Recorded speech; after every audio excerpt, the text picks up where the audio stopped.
Bienvenue. Aujourd'hui, on plonge dans l'actualité sénégalaise, celle de ce 5 juin 2025.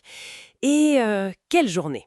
Surtout côté énergie, on a des chiffres tout frais pour mai qui sont assez spectaculaires. Oui, bonjour. Spectaculaire, c'est le mot. On parle de volumes très significatifs, notamment pour le pétrole. Exactement, rien que pour Sangomar, presque 3 millions de barils exportés. On va décortiquer tout ça, mais pas seulement. On a aussi les nominations, les suites très intéressantes du dialogue national, un point justice. Bref, on essaie de vous démêler l'essentiel. Un beau programme, en effet.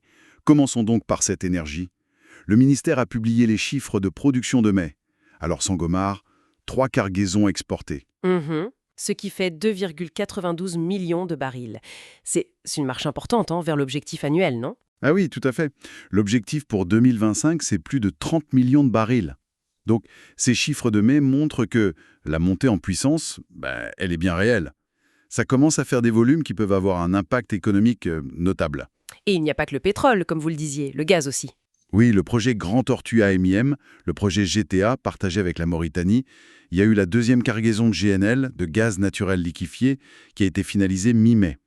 Et là aussi, les volumes sont intéressants, hein? Pour une phase de démarrage, oui. Plus 168 000 m3, ça confirme que le projet avance, qu'il monte en charge progressivement. C'est une bonne nouvelle. Et on oublie parfois le gaz onshore, celui produit sur Terre, Gadiaga. Exactement. Gadiaga continue de fournir du gaz pour le marché local. En mai, c'était environ 208 000 m3 normaux. C'est plus modeste, bien sûr, mais c'est important pour l'approvisionnement domestique. D'accord, donc des chiffres encourageants sur toute la ligne, pétrole et gaz.